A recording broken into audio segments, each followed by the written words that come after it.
shape up. Looking for my phone for something to shake up. Sean Obi money and he ain't paid up. Who the gotta pray to get caked up. Got a passenger within me like Dexter. When I'm stressed, I act a bit extra. Shorty naked taste of that nectar. She gave me neck, we neck the next sexter. I'm a black hole, I'm an asshole. I'ma catch another Vic in my last show. I'ma catch another lick that's cash flow. Sometimes I think I'd rather live on the cash roll. I'm the cat they ignored in the back row. Now they hear me sound off like a bad note. Cross the border like Chapo. Another chapter of my life.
Finally.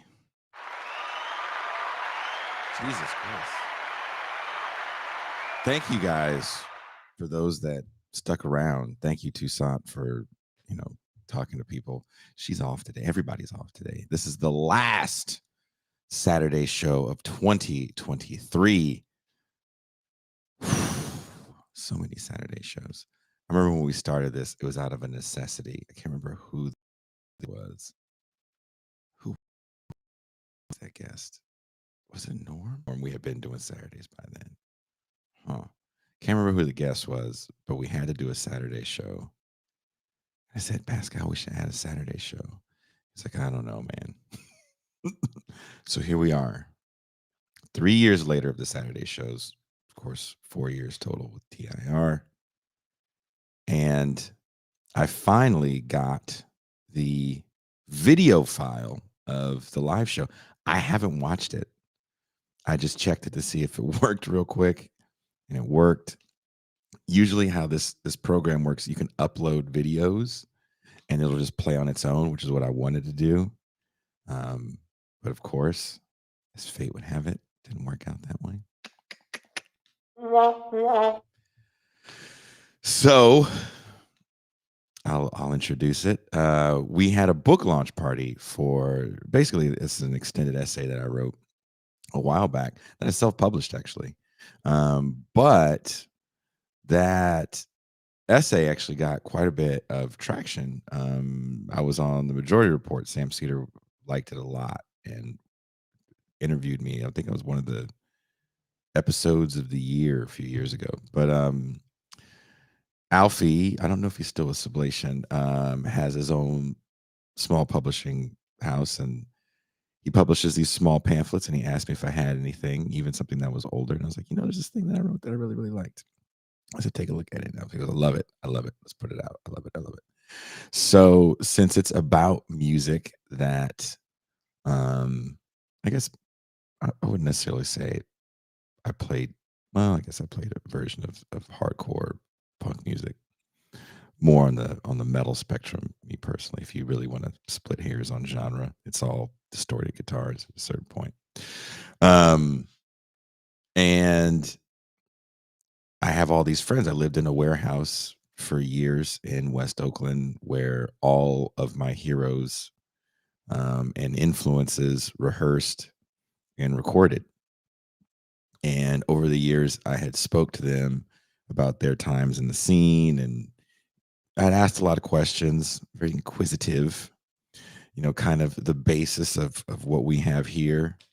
I took some pictures of actually where I wanted originally to do a show, because we had like a little bar stage set up right by where my room was. And I always wanted, that's why I had so many fun, unrecorded interview sessions with some of the people that you will see in this video. It was a fun event. A friend of mine just purchased a house in the San Francisco Bay Area. He's a guitar tech to a lot of the bands that we both grew up listening to, you know, Slayer and Exodus and Testament, Forbidden, all these guys. Anyway, or a guitar luthier, he fixes their guitars, and he's been fixing mine for years. And he says, "Why don't we do this event at my place?" So he has this really cool room that he calls his jam room, where him and his wife actually practice and play. And there's a wall of guitars behind us, and I would love for you guys to guess whose guitars they are, because they all belonged. They were gifts, I believe, from different players. So it's some people's signature models, stuff like that. I think if you look close enough, you can see my amp that Greg has now. So that's pretty cool. Kush looks as Jason looking. I didn't get any Bed Bath and Beyond for Christmas. You know what I got for Christmas? My daughter gave me the kind of the nicest gift ever. My daughter, who's 25, took all the photo albums from my grandmother's house and from her mother and I. And I hadn't seen some of these pictures for 20 plus years. So it was kind of cool to look at actual photos at a time where we weren't taking pictures for the world. We just took them for ourselves, I guess. And then, you know what? I was so thin. It's like, oh. But this was a fun event, and thank you for everybody that bought a ticket and came out. So as you can imagine, there wasn't much of a green room. My friend actually Greg made a cool little green room and had, you know, it catered. His brother-in-law is a chef, so it's like all catered and everything. It was actually really, really cool. He had valets parking cars and help people park. It was a very top-notch event. There's a Q&A at the end. I believe that should be all in the recording. Scott Parkin showed up to the event. Some of the members of Bitter Lake showed up to the event, and definitely for those that stuck around, they got to hear some Bitter Lake fun road tour stories. I don't believe that's on the recording because this was kind of cameras had shut off and we were just hanging out afterwards. So it was a real cool time. I hadn't seen some of my Bitter Lake bandmates in I haven't seen Morgan in at least 3 years. So this was a really cool event. I hadn't seen the guys on the stage with me in at least 3 years. And they had some really good insights on what the scene was for them, the punk and hardcore scene. So we talk a little bit about protesting as well in this. Ben Burgis was there. He introduced the whole evening, had some very, very nice words to say. So, and his dog is there. Lucy was there stealing the show as usual. So again, thank you guys to everybody that showed up. Thank you to everybody that's purchased the book. It's on its second pressing. Fuck yeah. It just sounds crazy. And also there's the thing I do every Christmas for the last 3 years now. I release an EP. I call it Black Christmas. It's double entendre. Get it? And the third volume is now out. It's all, and I put it on Spotify. I never do that. So you can listen to it all. Good times. So let's cue this up. I'm going to refill this coffee. And hopefully the sound works.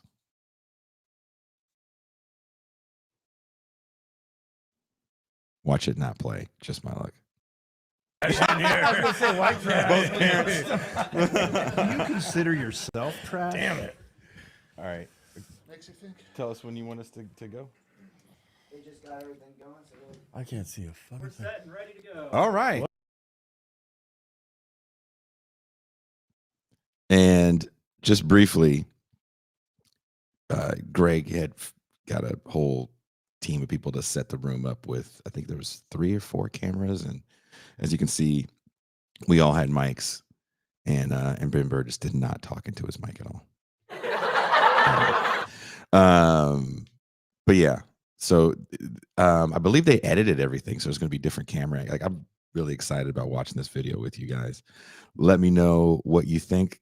Ben and I want to do more stuff at this location because it is actually so cool. We can stay at Greg's house, so we don't have to pay for hotels. You know, leftist media is not where the money is, kids.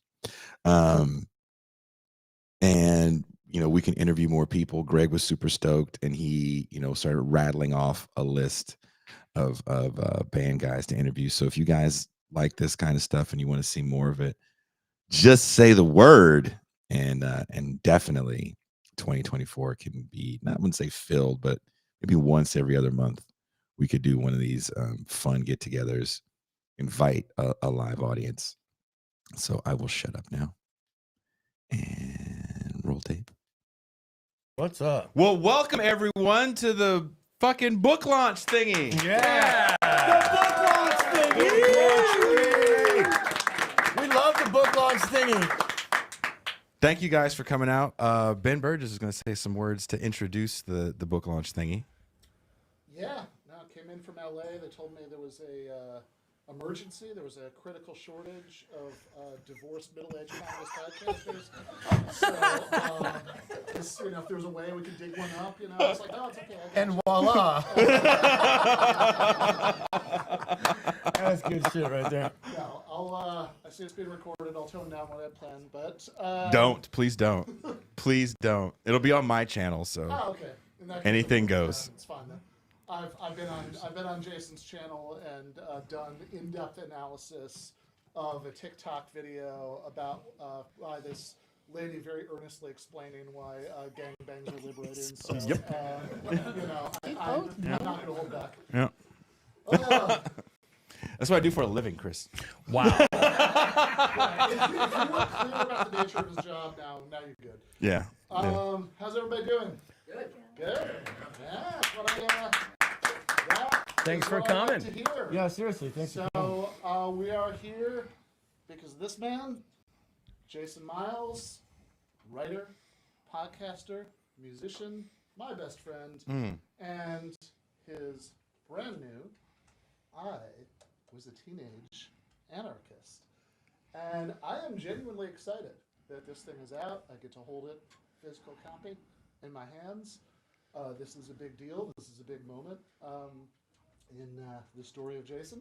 And I am always genuinely excited when I get to read some of Jason's writing, which you know, more people are able to. It's Sublation now in Damage Magazine, moving up in the world. Yep.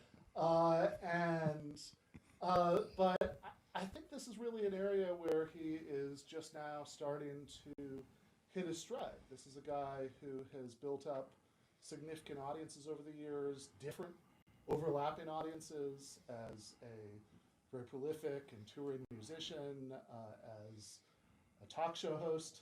This is Revolution, which he built up from nothing. That was, he was recording that thing in a break room. And now there are a bunch of people who work on it, who do stuff for different nights on his channel, who argue about what gets to go on one night, and you know, and who gets to be on the show and who doesn't. There are thousands of people who either watch live in some cases or listen later on podcast feeds or watch on YouTube, watch on Spotify, every single episode, and there are a lot of episodes. And they do that for a reason, right? Because they know there's going to be some humor, there's going to be some flash, but they also know that there's going to be something that they want to hear, that there's a perspective that's going to be different from what they might get in other places. And you know, this is also why I am excited to start to see Jason come into his own as a writer, because if you think about it, I've been lucky enough to get to be one of the first people to read a lot of his drafts of things that he's written in the last year, help to, work, make them what they can be. And if you think about what makes somebody a writer, like a real writer, somebody you'd want to read, some of that obviously is about prose style. It's about the sentences and the paragraphs and the way you're drawing people in. Stylistically, and of course that matters, but that's not the thing that matters most, right? Because ultimately, anybody can learn to do that. Just chain yourself to a keyboard and spend enough time writing, and eventually you are going to get better at that. And again, it's a thing you want, but there are many, many people in the world who have that, who are like just the most empty-headed PMC dipshits on God's green earth, who have writing degrees and and can put sentences and paragraphs together like nobody's business, but ultimately who cares? What you actually care about is somebody who has a perspective, who has something to say, a way of seeing the world that he's going to share with you and invite you into. And Jason has that in spades. And it comes out of experience. This is a guy who has been everywhere and done everything. And you could play a game, name that city. Des Moines, Iowa, Fairfield, California, Rio de Janeiro. Yeah. And not only would he be able to tell you where the best burger place is and which parts of town are going to have shitty traffic and you want to drive around them, but he's going to have some story about going there. And most likely it's going to be from his years crisscrossing the country as a touring musician. And it'll be something like, oh yeah, me and the band, we stayed in this hotel, and yeah, it was a little sketchy. We almost got into a fight with this guy who was selling drugs in the hallway, but then it was cool. We hung out with him. He was fine. Well, he did tell a story about killing a guy once. I didn't like that, but other than that, That's a Jason tour story. That's fair. It was fine, right? But it's not always going to be that. Sometimes it's going to be some story that'll start out as like, oh yeah, well, during the years when I was working as a realtor, I spent like 6 weeks there. I'm like, what the fuck were you a realtor? Do you have your license? Not anymore. Somehow, despite being about the same age I am, Jason has managed to pack a couple of more lives in there than I have, or most people that I know have, and he has developed this perspective out of it. Now, you can go to a lot of places and see a lot of things and still come out of it just as dumb as you were before. That certainly happens. But if you aren't noticing the right things, if you aren't asking about things, if you aren't thinking about things, but Jason is somebody who's going to consistently notice and ask and think. And what comes out of that is a perspective that has some sharp edges to it. It has an element that could be mistaken for cynicism. I remember our friend C. Derek Varn once, after reading one of Jason's essays, joked that he was like a version of Adorno who would not have called the cops on the protesters. That last part is important. yes. Because the thing that you can mistake for cynicism isn't really that. Because even if there is a hard-won realism, a sense of how things work, an ability to cut through bullshit, it is ultimately grounded in an understanding that things could be better, and leaving open space for the possibility that they will be better, and people will do better. That grounds the whole thing. Whether he's writing about music, culture, politics, horror movies, I'm sure that's coming. Definitely. It emerges in all of those contexts. Now, I did not know Jason. He was a teenage anarchist.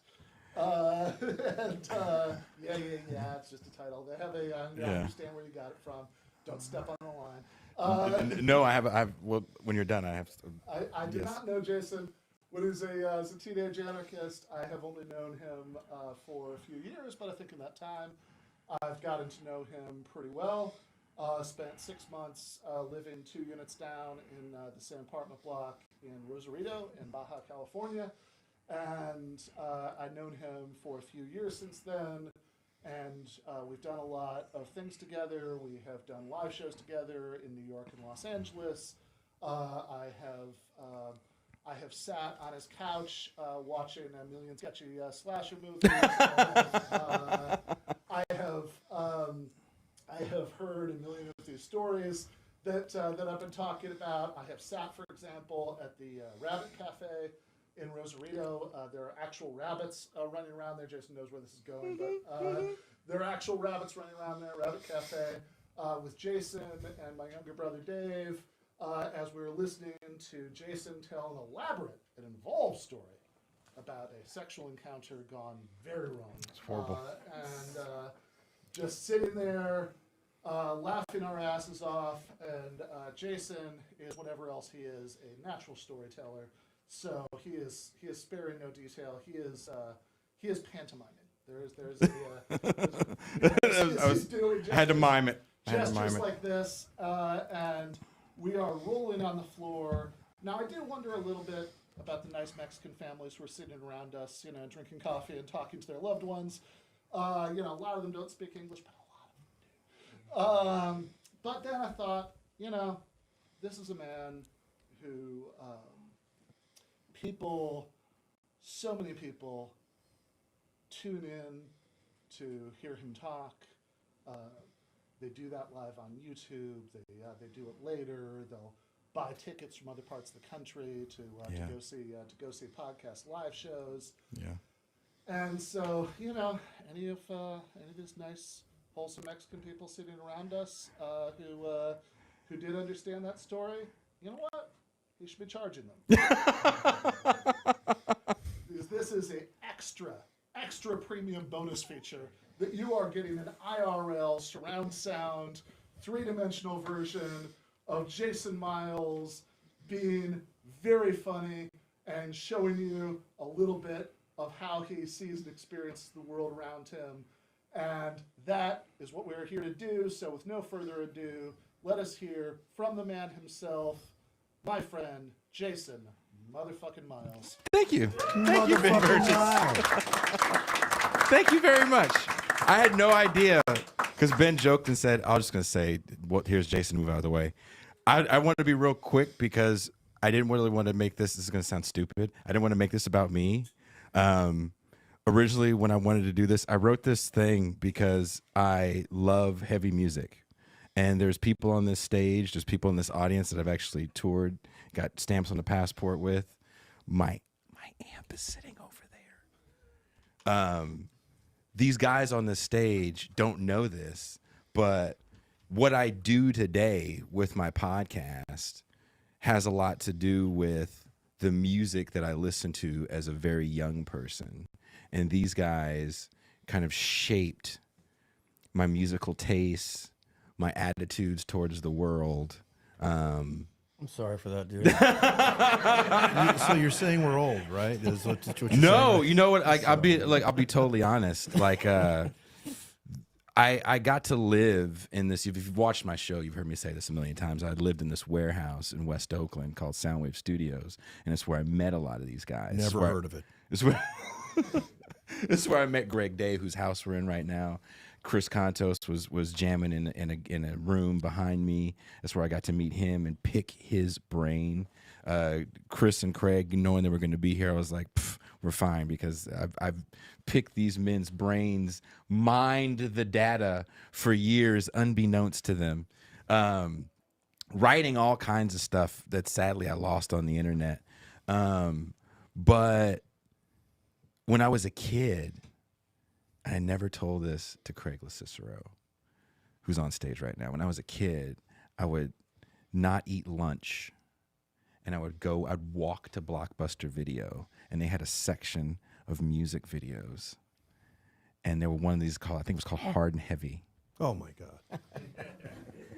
And they had a Bay Area edition of Hard and Heavy, and I rented that thing so many times. Sick. Yeah. And one day, and I know these guys don't even realize this. One day, there was a benefit for somebody, and I don't. Craig, you might have been there. I don't know if you were there at this time, Chris, but it was a benefit for Sean Killian. Oh, yeah. Remember that? Remember that? You're talking about the one that was just a few years back. A few years back. Yeah. And Craig was there. to get to my room, there was this large stage room where these guys were all rehearsing in. And literally, it was that video that I watched as a kid thinking, dude, these are the coolest people in the world. And I opened the door and they're all there. It was like down there in between songs or something like that. And it's everybody that I saw when I would get the metal magazines with the Columbia House thing with all the bands that I wanted to get. My mom definitely wouldn't let me get it because she knew that I was going to, not pay for it because I didn't have a job. I was like 11. All these dudes were in that room. And I walk in, because I didn't know they were practicing. And they're like, hey, Jason, what's up? Oh, this Jason, what's up? And like a little part of me tried to be cool. But I was like, not because I'd known him at this point. But I walked to my room. I said hi. I think Jeff Gomes was there. Tom Hunting. We were all talking. And I walked to my room and I just sat there and went, all my heroes are in the room and they just said hi to me. So I wrote this thing because I felt like there's this culture of authenticity that exists within certain genres of music. And I definitely saw it in heavy music. And I definitely felt it sometimes because I felt like I didn't fit within a certain paradigm of what people wanted to see to justify that they could like it, right? Because sometimes you look a certain way. We don't want to admit that, right? And I felt like also, too, I was attracted to music that has this part of the culture of deconstruction, so the culture of no, right? F the world, F the system, F the man. And in my young 11-year-old mind, the revolution, change, everything was going to come through a song. Life showed me otherwise, right? I found out that, hippies didn't stop Vietnam. The Viet Cong had a lot to do with that, right?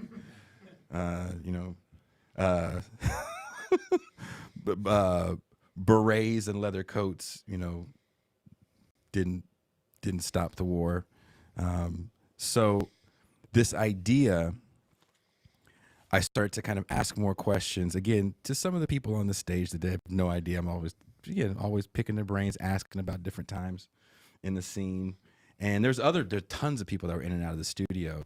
And then I started talking with another friend of ours, a guy named Toure Reed. And he started connecting me with different academics that were punk rockers that had wrote like these theses on this shit. And I was like, really? You wrote a whole thesis on punk? That's cool, I guess. But when I was reading this stuff, it was really helping me kind of hone in my point, which was these two cultures of deconstruction and authenticity always work against each other to make sure that your movement never really grows outside of a small little milieu, right? Because you're always saying no to everything and you're always judging someone. So you can't really get new membership in. And when you're against everything, what are you for? What is your utopian vision of the future that you offer people that want to be part of your club, right? The music that I enjoy is somewhat violent. I have a daughter that's here in this room right now. I'm sure she sees the things that go on at heavy shows like that. It doesn't seem like fun. I don't want to be a part of that. But it is fun. And I'm not condemning the music. Why would I condemn something I love? Why would I condemn something that's a part of me? I just used it as something to talk about for the way we look at kind of movements today, right? We're seeing protests everywhere. I'm going to have Vincent Bevins on my show, who just wrote a really great book about we were the most politically active in the 2010s than we've ever been in history. What changed? 2020 happened. Every city was on fire, right? What changed? Did police go away? Did crime go away? Did people stop getting shot by cops? None of that changed. But people went out in the street and they protested and they got mad and it was a kind of a cathartic release almost, right? So I kind of write these things to ask these deeper questions so we can attack these problems better, right? Maybe ask better questions. That's why I wrote the thing. And then I wanted to kind of have a party with a bunch of people that I really dig. and ask them questions about. Do you have a question? Oh, dude, I have tons of questions for you, motherfuckers. Let's do them. Come on in. Come on in. It's not a library. That's what because it's really, the lights are really blinding in here, so I feel like a failing comic right now. But no, like real talk, the reason why these guys are up here is because I think outside of cultures of deconstruction and authenticity, if you guys want to ask questions to me about this or Ben, we're gonna have some Q&A. You guys ask away. I'm fucking here for it. But what I think is cool too, we're in this dope ass room. We literally have heavy music royalty in front of us. People that were part of creating a whole fucking scene. I don't see marijuana. I can't see them, but they're there. Oh, Matt. I see Matt. Damn it, Matt. But what I wanted to do is I kind of wanted to have a fun conversation with these cats because, again, they're from where I'm from. That's another thing that made the music hit with me on a personal level because these dudes were from the Bay, and they were saying hella, and they were wearing Raider shit. Oh, we were saying hella. Oh, we were. Hella. No, So, Rick and I were not wearing Raiders shit. Just to be No, clear. hell oh, no. sorry. Well, There's no problem with it, but just there is a difference. I'm speaking maybe more to the violence guys. Definitely the violence guys. Fair enough. And Chris, too. And Chris, most, it's 50-50, man. But that's a whole other thing. But I want to ask first and foremost, we'll start with you, Craig. What got you into heavy music? The Beatles. The Beatles? The Beatles. Helter Skelter. Really? Yep. Swear to God. It was a moment where my parents had all the vinyl and I was listening. I always listened to the records, but they never listened to side 4 of the White Album. Not like side 3 and 4 with what is that, number 9 and all that shit. Yeah. It just didn't really come up, and then I just was listening and I was like, what the fuck? It spoke to me. Spoke to me. So that was my entry level, was literally that, and then I have to backtrack because this is probably 1974. Mm-hmm. I might have been 5 years old at the time, which, if you do the math, yes, that's right. So that was my introduction, and it just, like, I just tried to search out and find things. I never really found it. None of my friends really had access to anything but Kiss and the normal Kiss in Kansas and whatnot. Mm-hmm. And then I just had a couple other friends from further down the street, and they introduced me to AC/DC and Rush and like all this late 70s pile up shit. And that was really like the awakening of there is music for guys like me. There is something for people that want to rage against the machine, so to speak, as a kid. My dad was a history professor, and my mom was worked for the health department. So I was definitely the black sheep of the bunch, adopted as well. So I stood out like a lot, and I didn't fit in at all. So that's where where I think these guys might have had a more musical background. I had none. I was the musical background. I made blazed my own path. Rick. Yes, sir. Same question? Same question, brother. So, I started early on, and my background is funk and R&B. That doesn't surprise me. I love that. So, but it's true. My parents listened to Elton John, Willie and Waylon and the Beatles, and I grew up to all that stuff, right? But I was born and raised in Oakland, so in North Oakland, and that's all we listened to was like Parliament, Commodores, Heat Wave, Marvin Gaye, just it goes on and on and on. Until I moved to Concord with my mom, the whole divorce thing, whatever. But and then we left Concord, and I came back, and I got a skateboard, dude. And so, You couldn't listen to Parliament and skate? No. Well, I did, of course I did, but that opened the skate opened the door to the AC/DC, to the Van Halen 1, you know what I mean? To the Judas Priest, to the Dio Sabbath, all the shit we did, you know, all the shit we grew up on. So, you know, and I think personally, playing wise, I think having that R&B and funk background was cool. To have that as a base for the heavy, you know what I'm saying? So as a player, I don't know, it gets kind of crazy deep.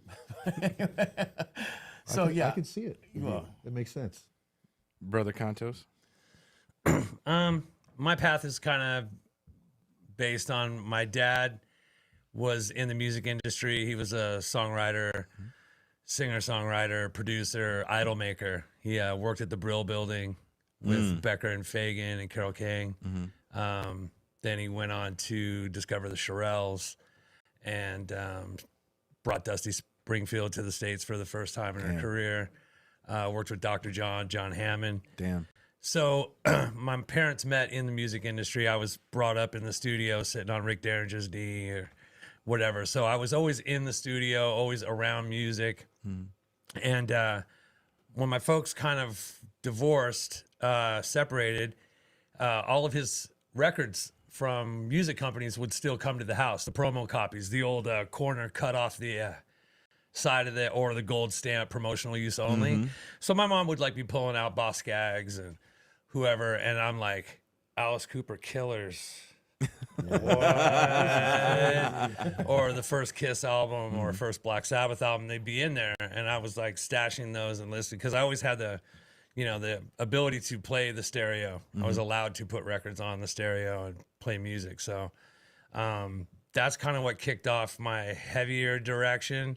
Then, much like Rick, we moved to Concord, and there were skaters and that whole thing. And it is true that like skate punk comes way later. yeah.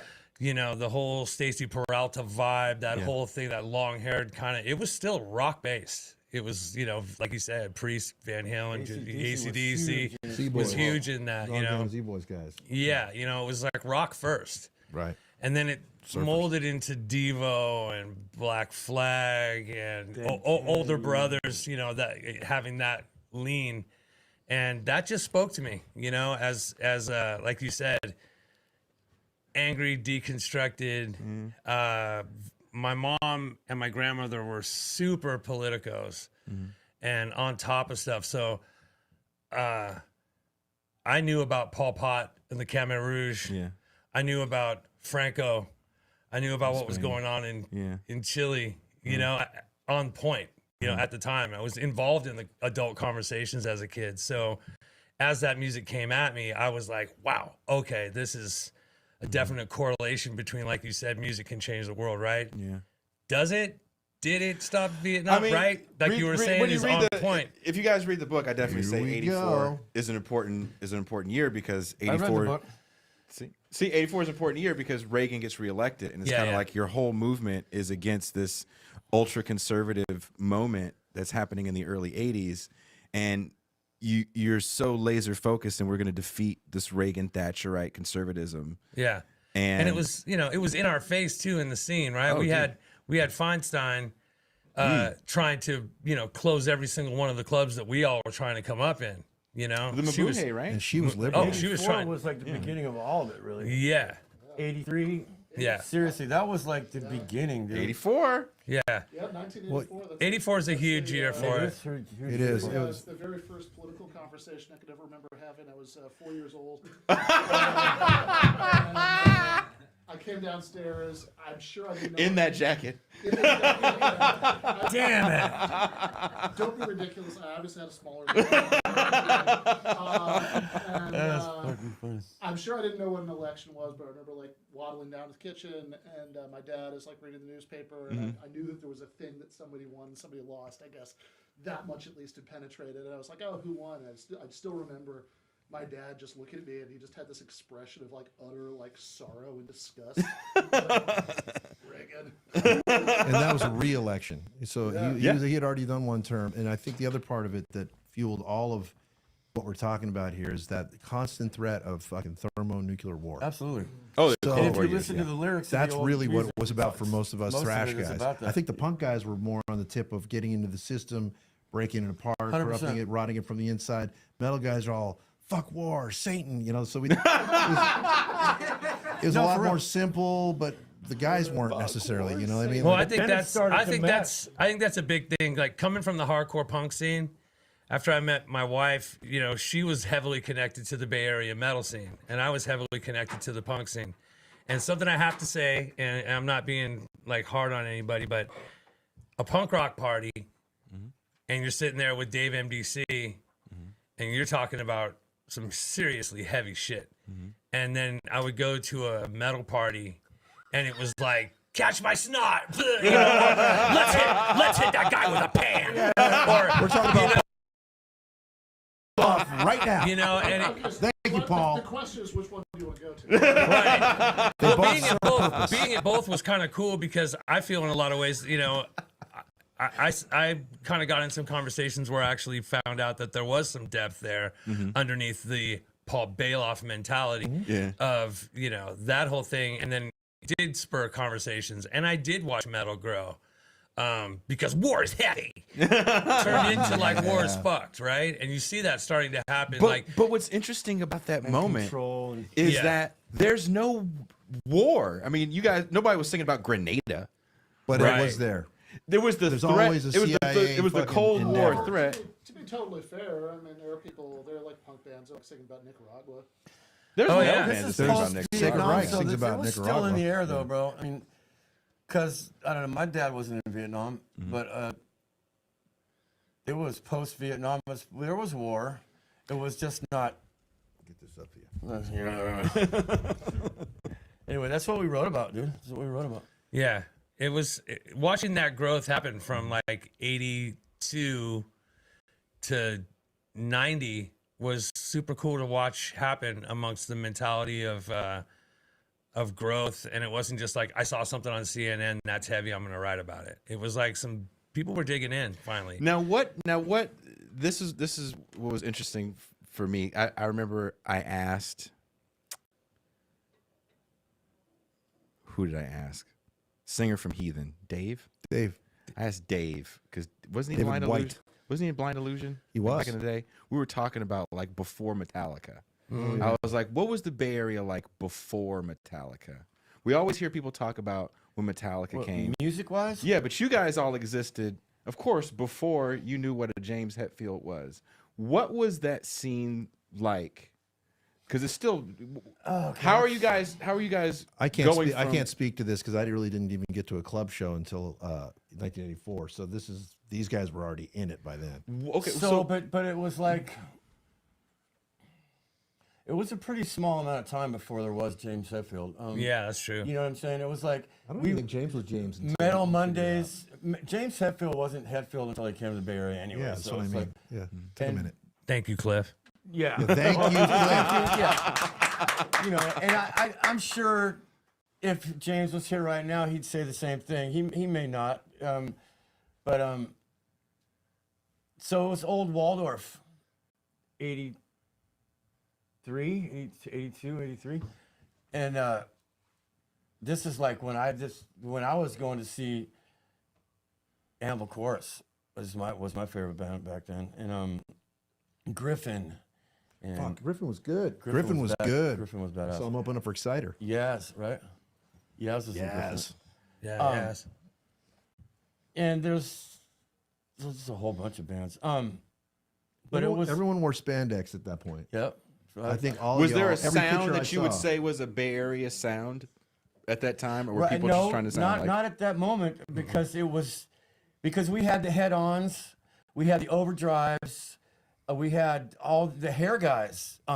You know what I mean? That were actually really, really good musicians, dude. These bands were badass. Head On was a great band. But they dressed in lace and their hair was this big and they got all the cool chicks. No, I'm serious. And their clothes. Yeah, and they're close. No, but they were really good.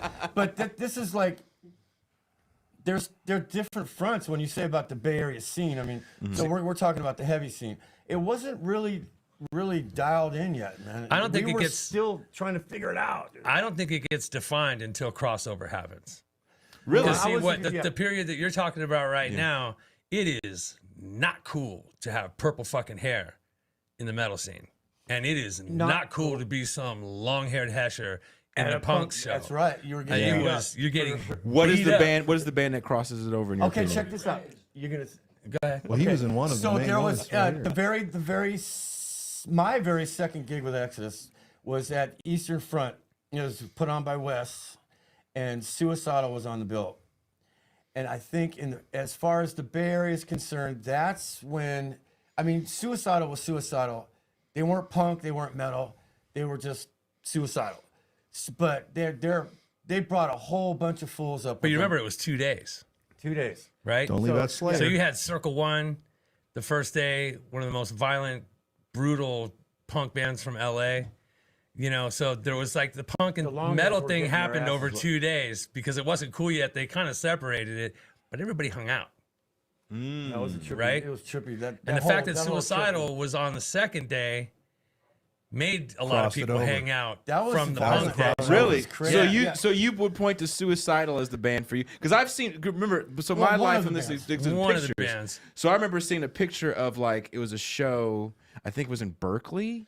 This had to be like '84, and I want to say it was Slayer. It was in the Bay. Outdoor stuff? That's Yeah, it. outdoor That's stuff. what he's That's talking about. Yeah, Eastern yeah, Front. yeah. Slayer was on That's that Eastern bill. Front. They headlined that gig. We played, I believe, right. It was on a big truck bed, a big semi. Yeah, that's truck what it looked like, Stage. yeah. It was awesome. That's one of the most famous shows ever. Harold See, O it happens documented here. that well. You know, it Yes, he did. happens here. You know, punks and metalheads finally stopped griping over haircuts because the music was all so dope, right? So another big day was GBH played one day and Motorhead played the next day up on Broadway. Everybody stayed, right? And it was a cross thing happened there, and then metalheads at Discharge or. You know, punks at Exodus, Vermin, Possessed, Slayer. Yeah. They They were tripping you out know, because can I we just were say- playing so fast. From what I witnessed, because this is all accurate, and from what I witnessed, the first shows where I felt like, and there was confrontation at first, Oh, yeah. but where they started actually clicking for the most part was the farm. Those Oh, farm yeah. shows. First it was fights, then it was like, bro, it happened over amount of time, over some 40 ounces and a lot farm of was- fucking, You know, lot there of- was a some lot little- of growth, man. there was I some saw amazing bravado. shit there. There was some bravado that helped it along too, because I walk in with the 2.5 foot mohawk. Yeah, you might feel like who's that freak, but you ain't saying shit, Right. For real. though. right? Yeah. Not to be a dick, but like, yeah, wrong guy. You know, Yeah, it's not yeah. some skinny little wormy different guy in a trench coat in the corner that you want to go bully because he's got green hair. You know, and there was starting to be a little bit of that, and almost fucking with Johnny Pute. Yeah, man. Right? And then the same kind of goes for Chuck Billy walking up in pink spandex. Fuck these poser motherfucker. Hey, Chuck.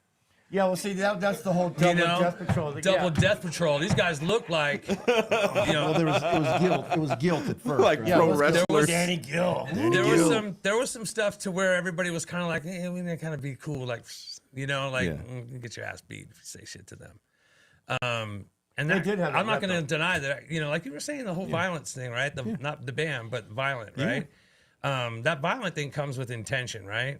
Nothing wrong with contact, but it's about a prevailing energy or a prevailing intent. What you're doing there. Some of the most violent pits I saw were Smiles, and then that one guy in there doesn't have it on his face, or he's not doing it right. Exactly. So There's a then, split second. blap, you're getting hit with the milk crate No, he's in getting, the pit. he's getting dealt You know, with real you're getting quick. dealt with real quick, For real. and that was STB. Yeah. You know, that was the Exodus road crew Yeah. that would handle that kind of shit. You know, Yep. it's not mean. Yep. It's you know Well, it was a violent, but it's not necessity back mean. then because there was how the team started was on Ruthie's. It was Andy Anderson, my brother Lonnie, and Toby Rage. And there was so many. The front row was so crazy, and the stage was like about this high. So you know you're standing up and you're right here, and it was so crazy that there were so many people on stage that our pedals were constantly getting unplugged and shit. So we had to have them like in front of us just to knock them off. And it started becoming like this. People would go to the shows just to try to get on stage and get beat up. You know what I mean? It was crazy. No, I'm felt like it that. became a thing. You know what I mean? It's like, let's go to the Exodus show, dude. Let's go thrash, and it was a thing. I remember being at Ruthie's one time when we were at the bar, and this kid's coming walking towards me and Toby and a couple other people, and the one kid's got a big bandage on his nose, and it's stained with blood. Oof. And his buddy was huge, and they're walking dead-eyed at Toby, and Toby's like, "Oh shit, what's this?" So we're like all kind of like, I. And dude goes, "Toby," and his buddy's just looking at him, mouth breathing, just, and we're like, "Oh shit!" And he goes, "You broke my nose the other night in the pit. It was fucking awesome." And you're like, you deflate. You're like, okay, this is weird but cool. It was right, because I mean, he got some release out of it. Yeah. You know, everybody you look did. at that scar for the rest of your life in the mirror, and hey, it invokes a different vibe for him. It's a dance, you know? bro. It's a dance. Yeah. It's a dance. It's definitely 150%. It's a dance. It might be a crazy dance. It might be as ridiculous as me looking at these hardcore kids doing that kung fu shit. To me, that's some ridiculous shit. That is unacceptable. Yeah, but it's and we a need to get dance, rid of it. right? And look, they're getting what they need out of it, Yeah, right? I it's- mean, it's- so it's a As long as dance. they're Let not them taking do it. somebody out with their stupid No, but that's fucking move. if you Yeah, don't but want to don't get be in taken there. out, you can't be there. That's the whole thing with it. Yeah. Hardcore kids are about it, dude. They're like, if you don't want to That's get hit in the face with a kick, you shouldn't be there. That's just how it is, right? Well, let's That's look. how it was back at Look, home. I got. Look, I have a You got a few lot of questions for. questions, don't you? Yeah, I do. I better do have move. a few questions because I know I have a time limit for some of you guys. he's got to go watch Formula One. It's on at 10 o'clock. It's in Las Vegas. It's talking about a There's hard oysters. Niners play tomorrow. What drew you? I'll be up. Chris, what drew you to the drums? What? Communication Breakdown by Really? Led Zeppelin. Yeah. Really? Yeah, and also, you know, at the same time, I was, you know, Peter Criss. Yeah. You could be that guy, like, you know what I mean, like, you know, Keith Moon. But yeah, I would say Communication Breakdown. There was something going on there with that song. I was running around like a crazy person. I'm gonna take this moment to fanboy while you're here. because it's amazing. Take this moment to fanboy while you're here. So Chris, every so often used to practice behind where I lived, and I didn't know who he was at first, but I knew you used to play with a friend of mine from high school. You used to play with Dave Rude. Yeah. I discovered now Dave from Rude. Tesla. So I know now Dave from Tesla, but Yeah. he was Dave from Albany, right? That I knew Dave, right? Thank you. And so I kind of knew who you were, but I didn't know who you were, right? And got to know you. One day you were playing something. You were rehearsing for something, and then you started playing. Yes. The trademark. And I lost my shit in my room, and I walked over and I listened because I was like, dude, this is the song that when I'm on tour and me and Cindy are driving to some ungodly part of North America and we have 4 hours to get there and it's 2 a.m. I'm putting that. There's two songs I put on to wake up. And Ben knows this as he has driven with me. That or Roots. Oh, sick. So I have Sick. to give you Sepultura? your. We got to give Chris his props. Same We got time. to Yeah. give Chris his props for that one. And just for people that are like, okay, I don't know exactly what he's talking about. He's talking about Davidian by Machine Head, and that totally characteristic, like nobody else plays it. And see, I've had friends that have tried to play it. I played with some really great drummers in my life, but now I play with Chris, and only one person hits those notes that way. You can't. I just don't know anyone else. He wrote it, Yeah. but there are guys. We know guys Who try to play it? who no, they're great, but they don't do it like him, man. Right. And I give him credit for having that trademark fucking drum fill. That's like iconic fill. I mean, again, I have to admit that the part of this is a thank you to you people for making this music. What do you mean, that- you people? Damn, Crocodile Dundee. Hey, we haven't even started the political section of this thing yet. Wow. Wow. You got me on that one. Awesome. Craig, what brought you?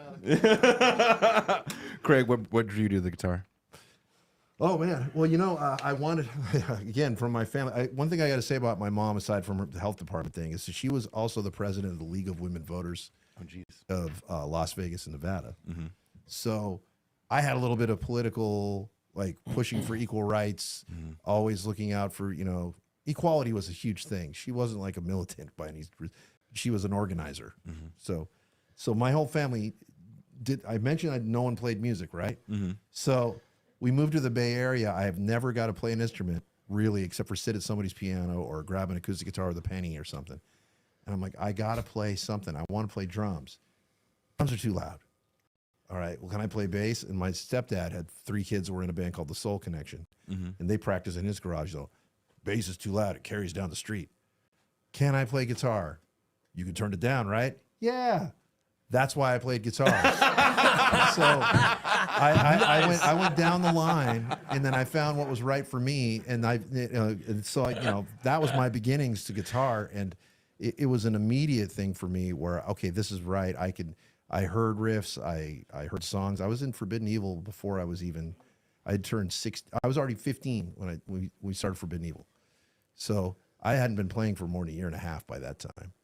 And I had a guy like Rob Flynn who was incredibly well-versed and a couple years ahead of me in playing as my mentor like El Duce.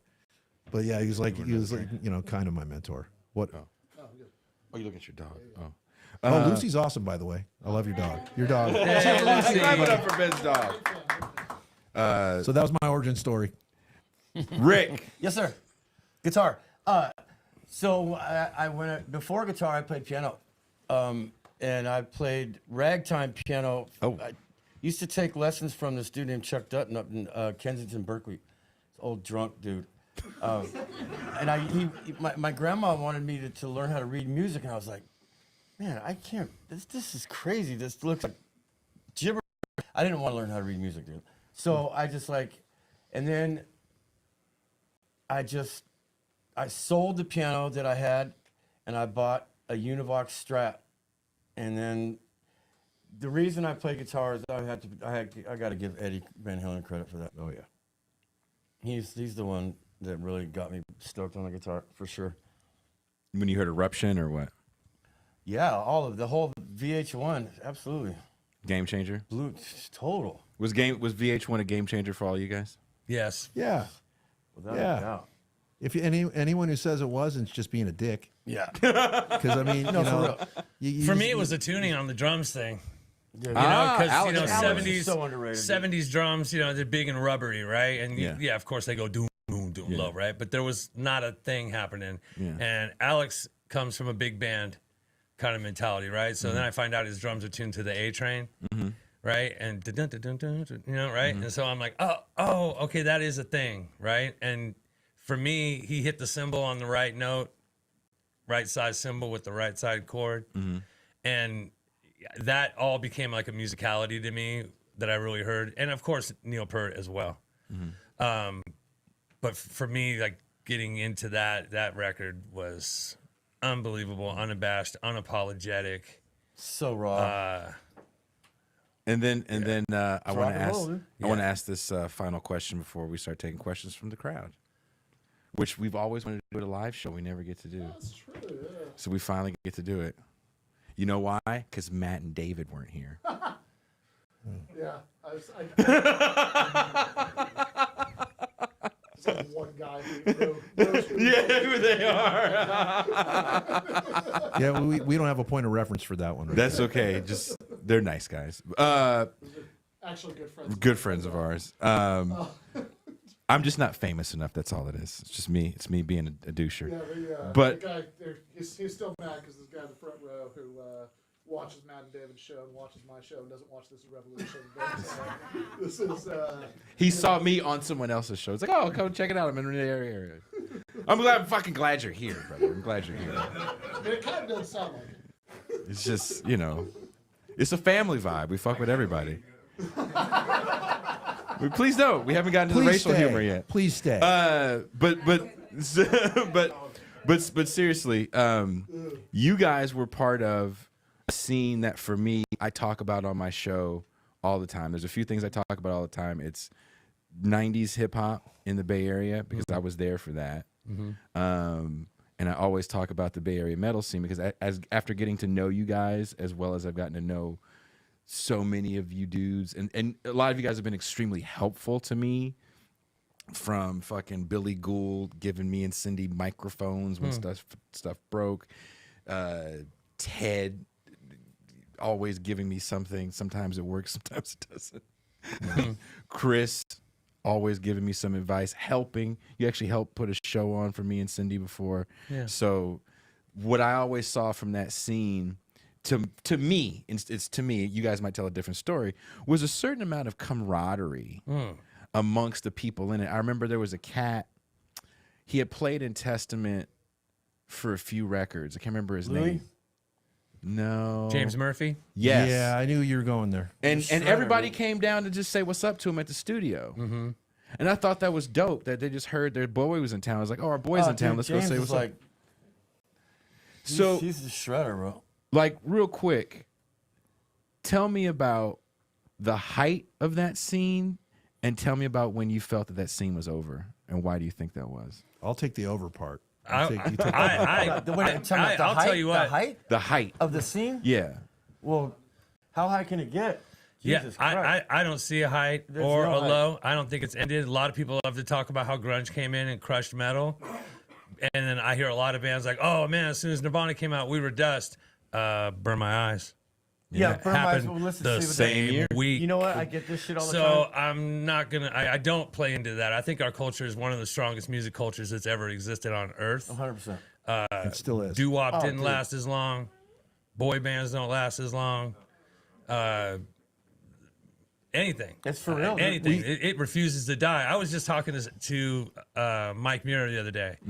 And we were talking about how I had done an interview when they released the 13 album. And he met a family of 5 generations of Suicidal fans. Jesus. Great grandpa, dad, son. Yep. Right? Freaked him out. Like in the interview, he was visibly like he was tripping the whole interview on this revelation, Mike's a pretty right? passionate dude.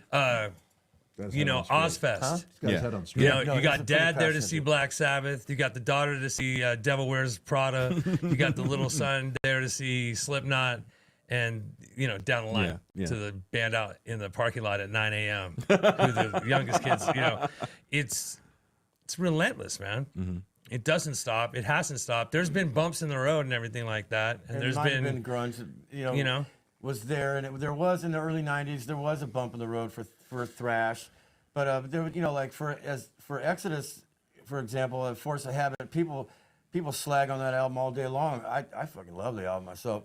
It's guitar mania on that one. It is, but the some of songs the are best solo different. work. They're not balls out, you know, 200 BPM all day long. There's grooves on it, you know what I mean? But I know it's constantly evolving as it should. Please, as it should, or else it's just gonna get stagnant. You know what I mean? Yeah. And the music has got to evolve. You got to keep moving. You got to keep moving. You know, and I yeah. did. Oh, you want to finish that? Well, you thought? just can't be afraid to be different, dude. It's like all these youngsters, I keep telling them, number one, the most important thing about being in a band is you have to get along with your bandmates. Number two, don't be afraid to be different. You know what I mean? So it's like, dude, it's good. low follow points. your Low heart, points bro. in a music scene should only push the creativity and the boundaries. The bands that can't, they might not be cut out for it. Yeah, they get weeded out, man. And I just to put a fine point on this, I think he's right. In hindsight, the lulls aren't really that big of lulls because we all kind of recovered and righted. Some of us recovered and righted the ship. Some of us couldn't change. Some of us weren't aware. And there's, you know, this goes in every direction of how to really grow within that and not, because, you know, that's where you get the real lifers that are musicians separated from the guys that just, you know, they were in it for a while and they're fucking out. There's a certain amount of jadedness, I should say, that happens. And I think for me personally, I feel like I was one of the first to fully not be afraid to jump into something different when starting Man-Made God with Matt over there. It was completely left turn and not really. And people said, "Well, you're like this." Like, well, we weren't. We were trying to do our own thing. And honestly, that could be terrifying. It is terrifying. For real, dude. Because most of your peers are like, "Rah, rah, rah, rah." They don't understand. And then you have the few people that sit back and go, that's fucking great that you're doing that. Right. And you're helping start. And then a lot of things follow that. And there's been great moments through every different genre of our fucking scene. But the people, the camaraderie. And when we see each other, dude, I tell this all the time. When we see each other, when I see Rick and I see Chris and I see all my friends that I've seen, there's a thing, an unspoken thing that happens between us because we're survivors. We don't even have to say it. We look at each other, we're just happy to see each other. Absolutely. People that might not have been that happy to see each other 30 years ago, when you see each other now, you're ecstatic because I love that fucking guy or I love that girl. They're a part of what we've survived. I think we all call of it respect. Yes, deep respect. Deep, but not every, yeah, which is true. But my point is, every scene has it to a certain degree. But what Chris said is right. There's something about the galvanized this scene unlike any other one in the world. You will not see LA fucking glam bands, all chumming it up the same way. You just won't. That have been together for 30, 40 years. Yes. And with our scene, there's a deep admiration and love for one another that I just don't see in New York. Well, it's more in New York maybe than anywhere else, but other Boston or whatever. I could go scene to scene. You just don't see as many people hanging out together, doing things together, pulling benefits together, helping each other, fucking picking each other up by their fucking bootstraps. I think you don't see it. I met Greg at a benefit there was a radio DJ. Yeah, Billy Steele. Yeah, and there was a huge benefit. I think even Trujillo came down for that benefit. Pissed off, I missed that. And that's where I met Greg. It wasn't. No, it wasn't Billy's then. No. It was a woman. I think the scene that has the same camaraderie as the Bay Area I know you're talking even comes close is Florida. Florida's got a really, really tight scene. Florida metal's tight. Yeah, it is. They're Scandinavian metal's tight. They love that shit. And they're all good friends. Yeah, and they're all good. They're all good in their own way. But here I'm biased. I love these guys so much. No, for real. And it's a genuine, like, anytime it's just I perk up. I'm like, oh, there's so and so. Where's Harold? There's Harold. Like you go down the line and we have something that maybe other people have it in their own version, but I like ours a lot. Well, thank you guys very much. Thank you, man. Now we have some time. I'm sure people have questions. If you guys don't have questions, I'll be so fucking mad. Just make one. Make them controversial. Say something. The weirdo in the back. Oh, hey. What's up? Where did the term poser come from? Ooh. When I was in high school, way before I met you guys, there was a thing going. Where did it actually come from? When I met Matt Camacho, I thought he was a poser, but he wasn't. You were like, kind of like when we're talking about the separation of like scenes and stuff. Culture of authenticity, right? There was a thing that I didn't like about the metal scene that I look back now is that there was this fear out there that started if you listen to glam metal or other kinds of metal. Dude, I'm just gonna say Paul Biloff.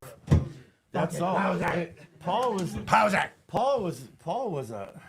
a little ball of magic energy that, I mean, love him or hate him, dude, he had some power. You know what I mean? And that's the whole thing with Paul. He was so real and so true to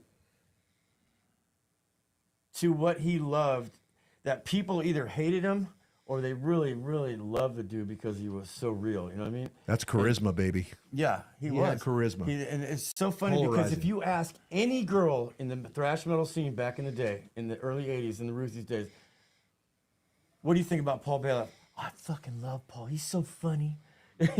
That's exactly what they'll say. Every fucking one Because he had a of them. sweet side, too. That was really nice. All the girls loved him because there was no bullshit with Paul. You know what I mean? And the whole poser thing was like, it was a lot deeper than just like hating the hair metal bands and that music. It wasn't really necessary about the music. It was about if you're not there and you don't love this music, you don't belong here. That's what posers is. You know what I mean? It's not about the hair and the leather and the spandex, because we wore fucking spandex, you know what I mean? It was more about, you know, if you listen to the live album, The one you did. The one yeah, you he's did. so funny, dude. And he talks about this, you know, he's like, if you're not heavy, you shouldn't be here, bro. You know, what are you doing here? And that's what Poser is, you know. And it's a multi-genre. Yeah, well, multi. to be fair, it really comes from the punk scene, 75 through 78. Probably, yeah. What you have is a lot of clothing wear shops open up in the UK, where the punk look was not accessible. You didn't have to, make it on Was your that own. like the hot topic of Malcolm McCain, right? No, Malcolm McLaren. Malcolm McLaren. That's Malcolm McLaren. So I'm sorry, I saw about Gandalf. So poser punk was a thing where it's like, you know, punk in a can kind of thing. Now, I will say Rick's right. Posers must die. It's a fucking Bay Area thing based on fuck these LA, you know, glam rock fucking I'll give you a perfect shitty example. thing. So that's bred across, that's crossbred a bit. Yeah, the very first Pantera album. If you look at what they look like, you know what I mean. Vulgar display of poser. Yeah, they were just like that was Pantera was the epitome of poser, right? So we're trying to fit in. So well, that's what I'm saying. They're trying to fit in. Oh, whoa. They're trying to fit in. I'll take it there. No, for real though. But this you know, this is the truth. If we love Pantera, we're just gonna throw that out there too. So no, I'm just being real. Yeah, Yeah, you know, I mean, anybody always starts talking about Pantera. I always say, never forget where you came from. But you know what? I'd I'd rather see a band go from poser to fucking just power like that than the other way around. Yeah, Right. no doubt. Right? I don't think it's ever happened the other way around. has It has. It has. Oh, plenty of times. Bands How many bands have gone from From heavy heavy metal to to poser? super commercial? Death Angel. Turbo. Damn. Turbo. No, and I'm just gonna say I love my boys. Listen, I love my boys. I love my boys in I love You my got boys half in, Filipino kids, man. Hey, I love my boys in Death Angel, but there was a moment there where they closed up shop and they went the way of Kind of Sexy, the organization, The O. and Swarm. The O. All of a sudden, it was top hats and goggle girls with dreads, and I think they that were was trying Mark. to I make think that was Mark. belly dancer girls go crazy in the front row, and you know there was a thing to where it got a little posery, bro. But okay. I love them to death, man. Can but I that dive into this happened. post? Hey! Thanks for the question, audience Goddamn. member that I don't know didn't over know. there. I want to dive into this a little bit further. I just want to say that I think, in my personal opinion, that poser falls into every fucking category of human being and scene in the world. There are posers of every ilk in every kind of music, including classical posers. Like, you know, and I was thinking about like when you say like the intent. How about Faganini? but the intent that he said, if you don't smell the intent as being real, you are a poser. Whereas when you looked at you can take a band like Motley Crue, you can call them posers, but the intent was real. I'm not a fan. Yeah. But I fucking know No, they lived that those shit. dudes lived it. No, absolutely. So I think a poser goes down to the guys in the pit. I think the karate kicking fools, you say if you don't belong, I say those dudes are posers trying to fucking be seen, and they're not being part of the movement, what am I thinking? Yeah, I organism. agree. The organism that is fucking moving together. If you feel that someone is against the grain just to be seen, poser. Yeah. There it is. There. Point taken.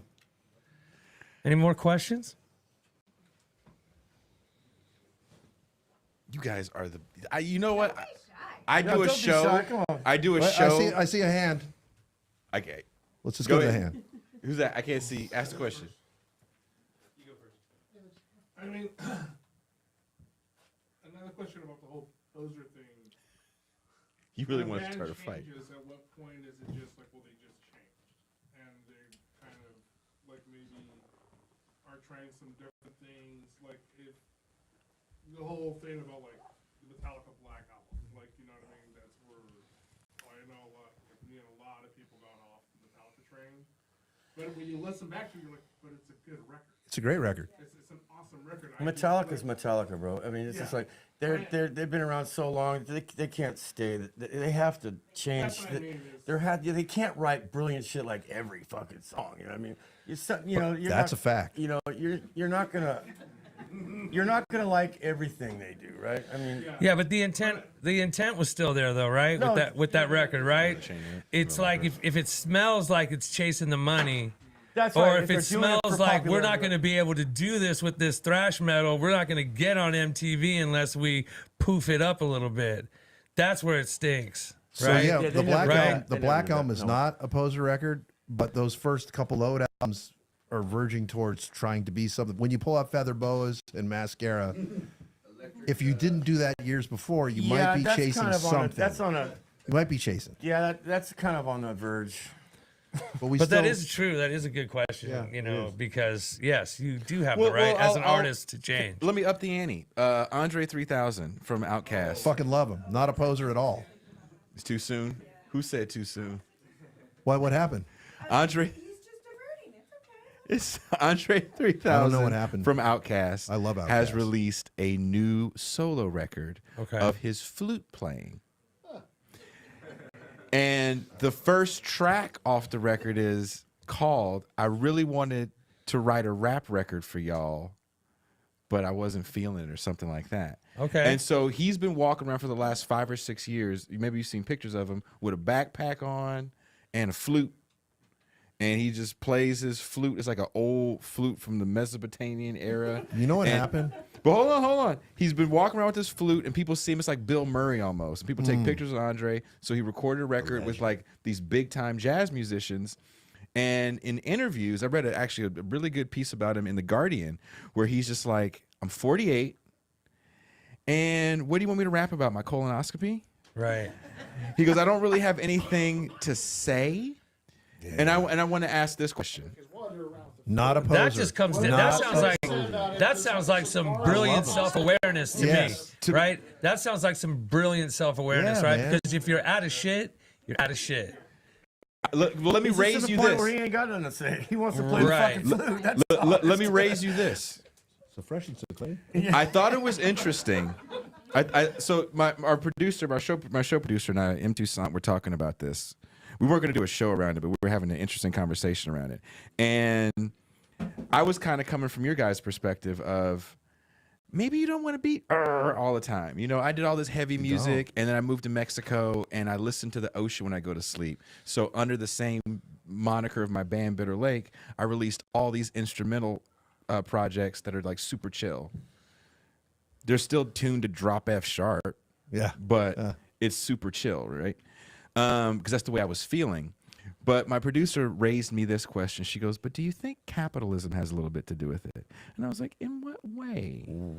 She goes, "Do you feel that you're so afraid that you won't sell if you made an honest rap record?" That's what's going on right now. It has been for the last 10 years. That People are so afraid You that they're pivot. gonna get that they're not gonna sell albums and they're not gonna pack shows that they just they don't want to. They can't change. You know what I think Right. the I defective alluded to word this here? earlier.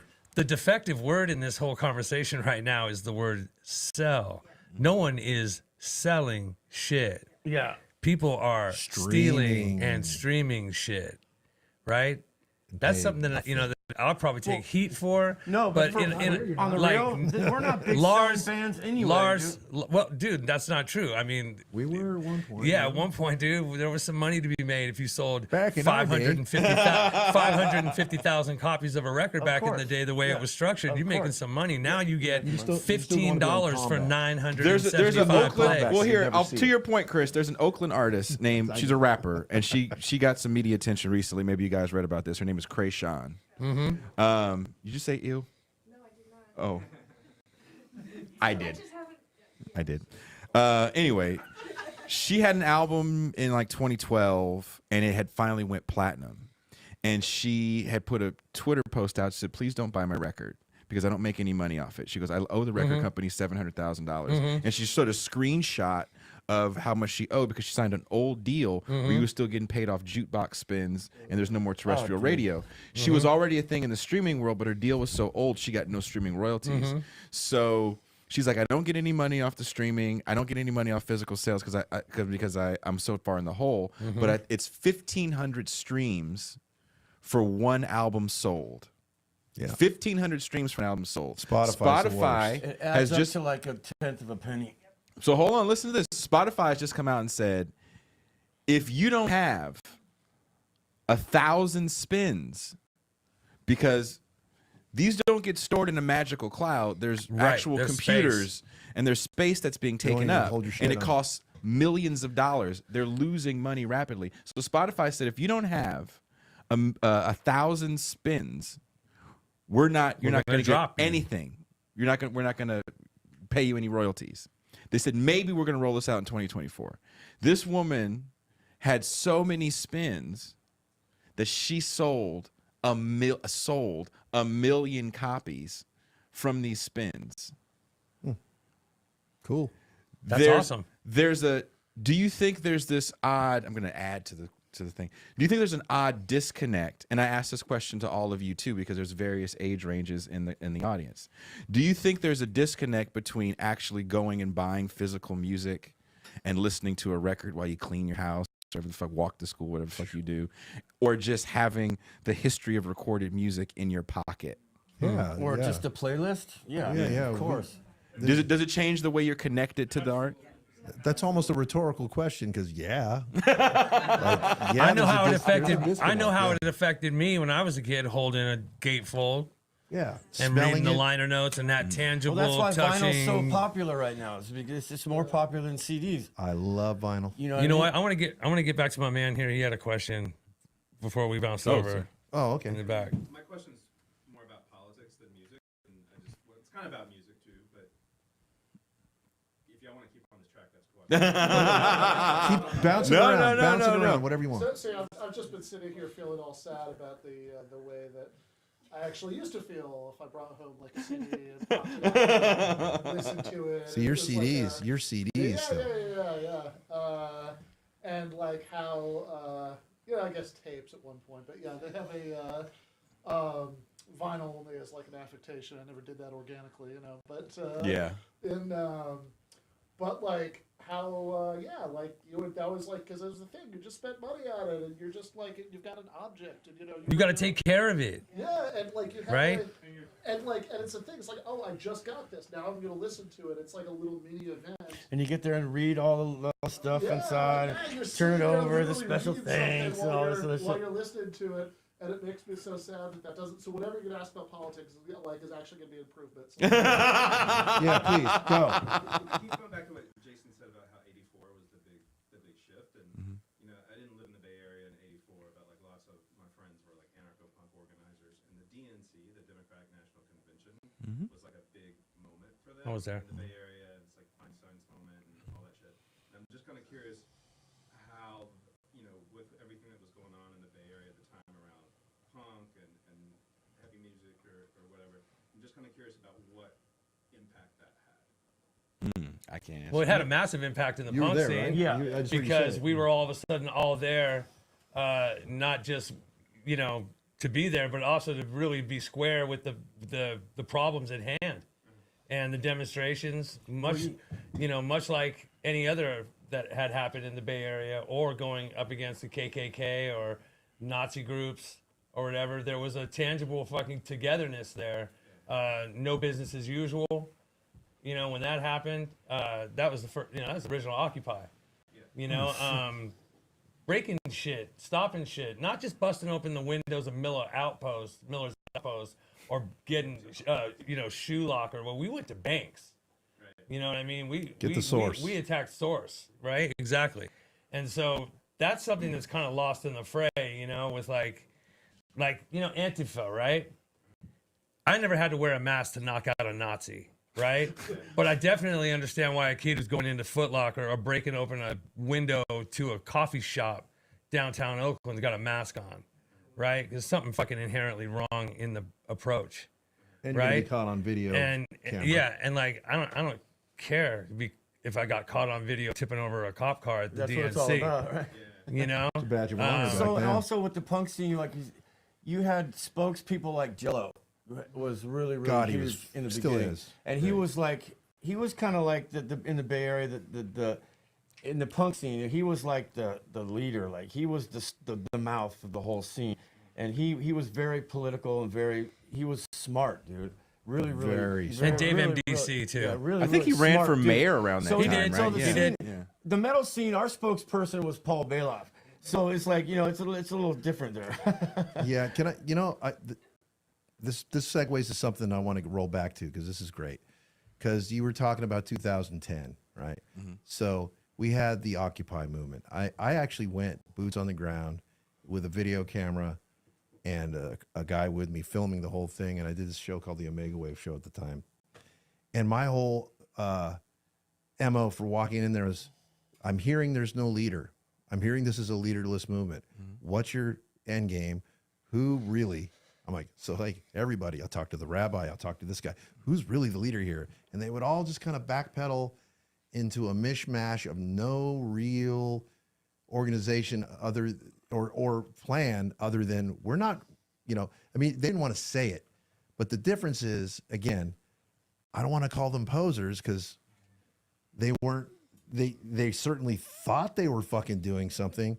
But when you don't really have an end game or a plan, you get things like that, which was the liberal version of like trying to make a change and trying to do something and really not having the fucking balls or the vision to see it through.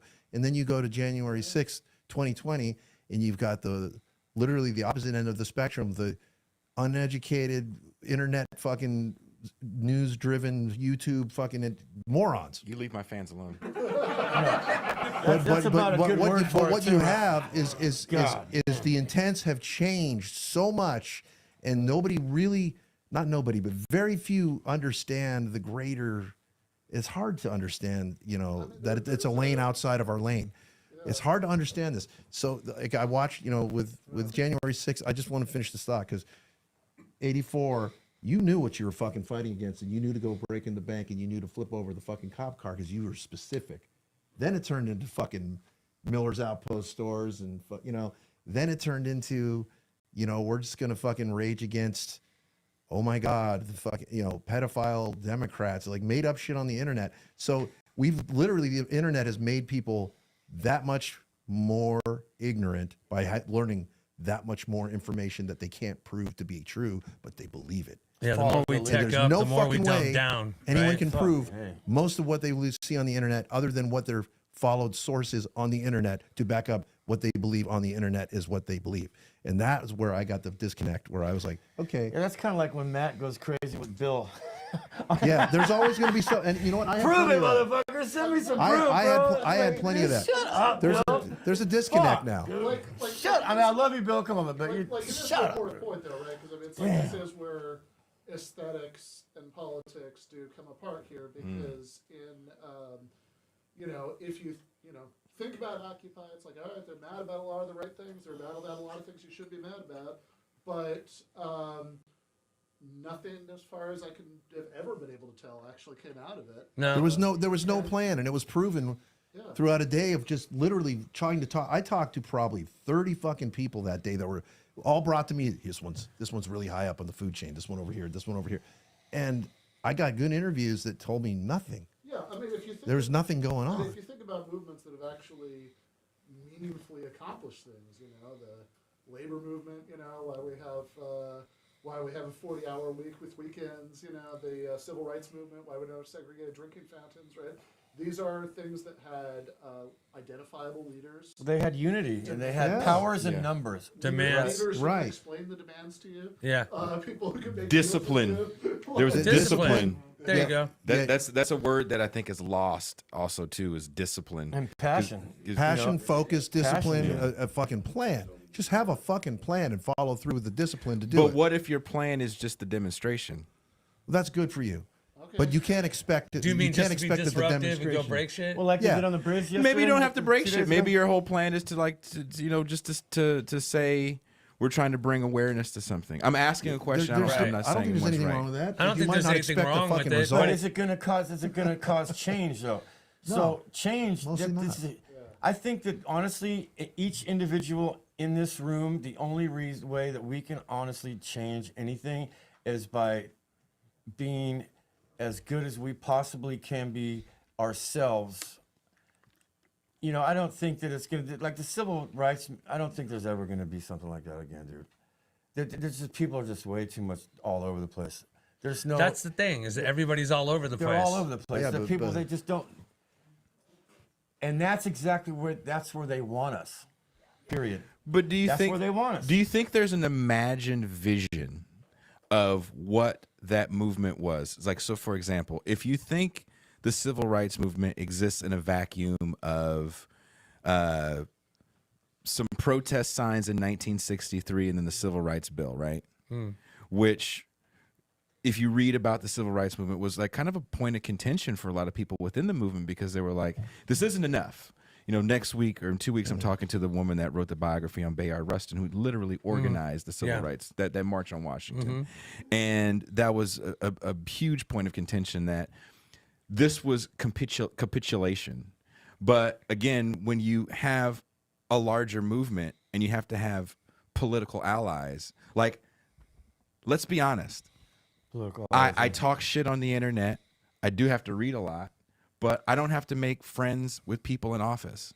I don't have to know congressmen and city council people. There's a to make compromise. Sure. As So soon as there's, you get there's a into those compromise. waters. This is where that, like, the whole Occupy thing. Yeah. Oh, no leaders and nobody can explain exactly what the demands are that you want. It's like, no, I mean, what you're describing, a process where, like, some people are mad at something because they think it's a capitulation. Yeah. But there are actually people who are in a position to say, okay, you know what, we're going to make that deal. You know, here's the specific thing we're going to do. I mean, you know, it's boring, but like that is how actual politics works.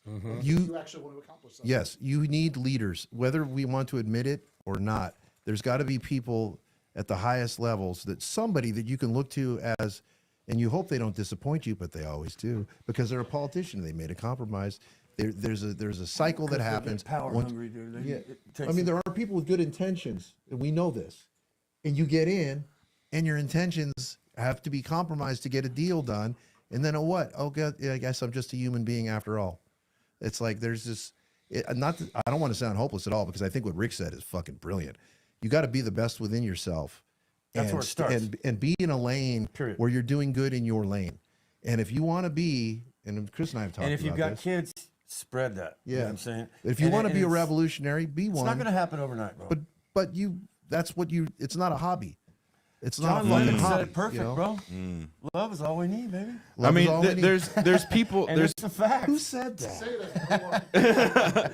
I mean, there's You're there's a hero. I do want to say this. There's people in this room that I know on a personal level that work with very vulnerable populations. And I think, as someone that's done that for a time in my life, it's one of the hardest, most kind of unrelentingly depressing, non-thankful work. What population are you talking about? The homeless, the unhoused, drug addicted, homeless I can people. I've been imagine. both. I can't. Yeah. It's a job that, and these people know this. When you say what you do, sometimes people go, "Why?" Or they look at you like you have some sort of disorder. But what I'm trying to say is, to see these people do this every day, it's almost like Sisyphus. You're pushing a rock up this hill that's never going to go So anywhere. when you try to help a homeless person, what is it that you do?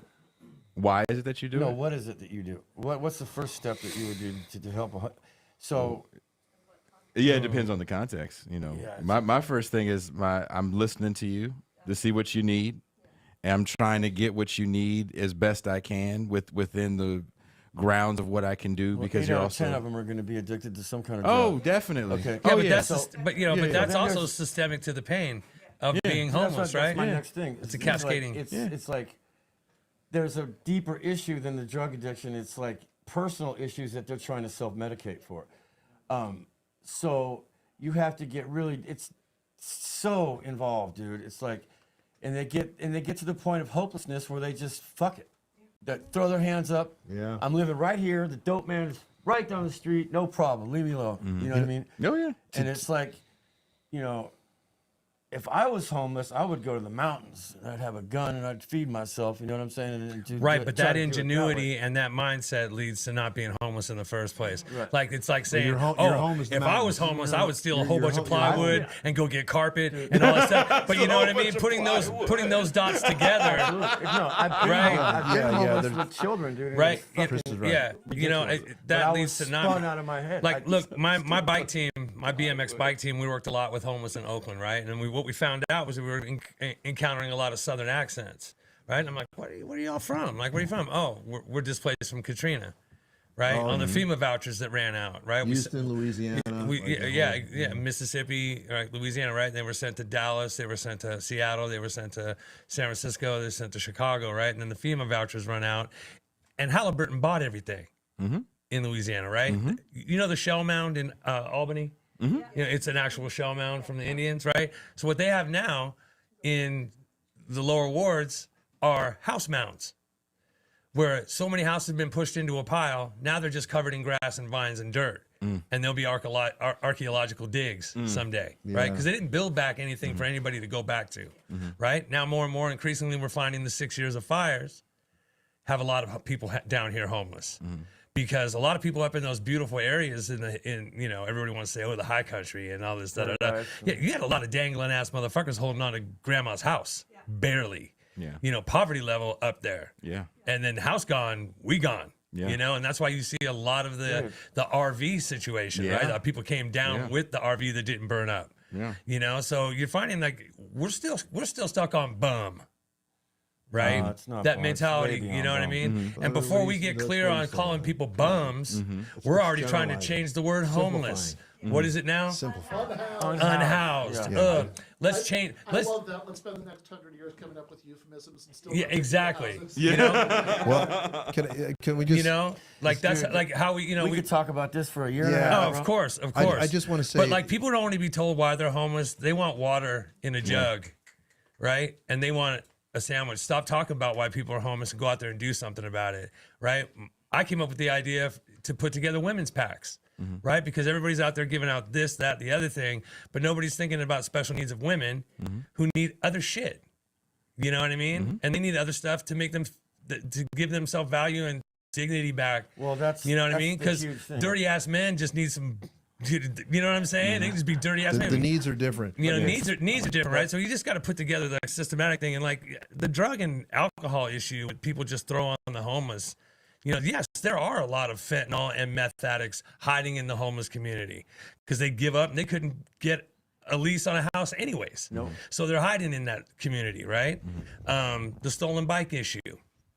The expanding, I mean, back in the day, it was a cardboard box and maybe a plastic bag over a city vent Yeah. for some heat, right? But now there's almost like a revolt going on where it's like, this is my house. I've got pallets and tons of Yeah. shit and I'm expanding. That's new. That's new to the homeless situation, right? Almost favela-like. That's Because if you the city travel of the Soundwave world and you see Studios. homeless It's gotta be populations in favela-like. Argentina, in South America, right? You see the favela thing is an expansion on what we're kind of dealing with now too, with these long ass blocks taken over by, first it was pop-ups with sides, and then it was a fence, and then it was a yard, and that's all part of the American dream, is to have the house, right? And the property. I own this little spot. First It's my time I spot. got off the plane in Brazil. You know, and so Oh, Brazil. yeah, Or- exactly. Or, yeah. life, bro. or Spain. Exactly. Or Changed my life. Spain. No You one- know, Driving you into- see that. But Spain, it is it's it is crazy. it is through like communal actions, right? It is through that we can community, try yes. to get together. Yes. What you know what it really takes, dude, is true selflessness, which so few of us possess to the level of where you're just doing it for them and you're not doing it Yeah, that for goes hand in yourself. hand with You're Yeah. doing just can't give so the one human ungrateful being fucking that- part of it. that much power, dude. You You just know, can't. you don't need you don't necessarily need to hear thank you or anything. You're and I'm not that person. I'm not that. I wish I was. I wish I had that in my blood and my bones to be that selfless, to constantly be out there to fucking nurture people that really aren't even acknowledging you because they're so down and out that they don't have any kind of real connection to like you really trying to help them. I mean, a few do, but with all the problems, it's like they're down. They are so broken. Society, not just here in America, but all over the world, is broken in segments, and you need an army of selfless people to do selfless acts every day to even make a dent. And not to be, again, it sounds like I'm being negative. Well, I want to But clap I'm it up so for the for it. selfless people that are here right now. I won't say who they are, but they're wonderful people that I know what they deal with on a daily basis, because I was punk ass Jason every day for a while. Go ask punk ass Jason. Last question. I guess, like, what do people think about, like, labor in terms of, like, you know, helping, like, society? In Oakland, there was a teacher strike Massive. a few months ago, Yeah. actually. And I went to some of the picket lines, and it was Dope. like, really inspiring. And they stopped, like, 10 schools from getting closed. That's galvanization. That's awesome. Yeah, and you know, I know people who have like kind of like changed their lives around to like become teachers or become nurses to like strengthen like those unions or to get involved in those unions because they have like leverage in society, and you know, like our public schools are like really important, and Very. you know, it's kind of sad we just like lost an election to a charter candidate in Oakland, so like the charter interests are like very strong in Oakland. You know, but that's because of the failure of institutions, right? If we don't have the failure of public institutions, you don't have the rise of things like charter schools. Do I think labor is important? I think labor is extremely important, especially in a moment right now where a lot of us are seeing the failure of institutions, and it's just real easy to say F a politician. It's easy because the power does come in labor. That's the one thing that we have is our collective ability to shut shit down. Like really shut shit down, right? I was with a friend who was part of the organization for the 2003 protests, the biggest protest the world's ever known in 2003. And I asked him, I said, what happened? Didn't shit happen? Why did he? And he looked at me, he said, and he was one of the organizers. That's what he does for a living to this day. And he goes, man, we didn't have any labor unions with us. We couldn't have a general strike. We didn't have any politicians that we were aligned with. And you know what power did? They waited. They said they'll go home. They played a long game. And everybody went home. And what happened when everybody went home? You know what I mean? So when we Back to think the about norm. the power of labor, and we think about what we're seeing, not just with Starbucks unions, what we're seeing with teachers unions in places like Oakland and Los Angeles, some of the largest school districts, we also have to ask ourselves this question that doesn't really get brought up that much. Why are these school districts shrinking in size? Why are these people leaving these major metropolitan areas? A, because they can't afford it. That's the housing problem, right? B, there's better schools in the hinterlands. Now we have hinterland ghettos. The last time I went to Concord, I saw homeless encampments on the side of the freeway in a suburb. So we have hinterland ghettos. This is the Mad Max future that we have. The one hope that I have is that A, I have, you know, really cool kids that I think could possibly be Part of the solution. and part not of the problem, solution, yeah. but also bigger than that, I see the power in labor. We talk about it all the time. And I see people kind of waking up to the fact that, oh no, fuck, we are going to unionize this shit. I mean, don't just look to Hollywood, because that's what happens too much. Sometimes we just look at Hollywood and what Hollywood does. No, let's look at what the rank and file are doing. Although, while we're talking about fucking Hollywood, you know, I live in a city that hasn't gotten a lot of love from this panel. And we have just... Have we bagged on Hollywood? I did. Just seen... yeah, that was mostly about glam bands. It's fine. But we've just seen the Writers Guild of America and Screen Actors Guild, and you know, people always think of the sort of wealthiest, most successful members of these, but like, No. who you should be thinking of as the average person who's benefiting from this isn't like somebody whose name you've heard of. It's a extra who just wants to stay in her apartment. Yeah, Right? yeah. Yeah.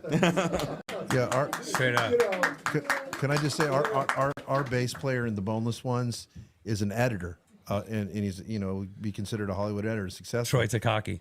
Troy Takaki. He did nothing for months, so he had plenty of time to devote to Boneless Ones. But yeah, I mean, it affects everybody, and I think But he was strong in the negotiation phase. Yeah, he probably was. I would imagine he was very organized because he's a mentor for people. But galvanization, I think, is the bottom line. And you guys in the teachers unions there must have galvanized pretty well, you know, like between all the teachers. And I think what's the lesson here? If you don't have real leaders, even within anarchy, so to speak, you've got to, if people, because you know what, human beings look towards a North Star, and they're always looking for somebody to lead.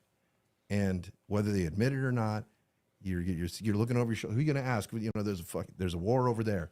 We got to fight these guys. Who's going to fucking organize that? Like, we'll just all do it together. That's not how it works. Yeah, good luck with that. So you gotta, you gotta have a general, and you gotta have everyone else working together. So even if we hate the idea of leaders, and we hate the idea of real, true democracy, you know, figuring these sorts of things out, or you gotta fucking have to figure it out one way or another. Republic, democracy, communism, socialism, doesn't fucking matter. They all have leaders. You just better hope your leader is a good fucking person. I mean, so I was going to say though. I mean, it's like this is. I do really want to like circle and underline something Jason said a minute ago because I think it's important. Because this is the one thing that should give you hope. I mean, we were talking about the civil rights movement earlier, and part of what's lost in the narrative of people waving some signs, and then there's the Civil Rights Act, and then you're done, is that you know, if you ever actually like look at pictures of those signs, right? That they all have UAW. On the bottom of them. So that's who printed out all those signs for the March on Washington and organized the buses, and you know everything. Sponsorship. Yeah, everything that is, everything that like basically politically everything good that's ever happened is somewhere downstream of ordinary people using, as Jason said, the one power that they actually have, which is their ability to get together and withhold their labor and get stuff out of it. I mean, so like in that writers and actors strike, that was the, I mean, you know, people think about it this as if like, oh, that's a strike against the studios, and they're thinking about like, I don't know, some like incredibly dated image of like a guy in a suit chomping a cigar or something. And it's like, no, they're like these streaming platforms who are the people on the other side of that table are like the biggest tech companies on the planet, and they lost, right? They had to give them a bunch. The UAW, they just did the stand-up strike. All three of the big three auto companies ended up coming to the table and making all of these concessions. You talked about the teachers, you know, like UPS drivers. They didn't end up actually going out, but like they just got like, you know, by making an effective threat to do so. I mean, they just got such a good contract that, like, I know lots of people are like, God damn, maybe I should be. Yeah, like $150 an hour.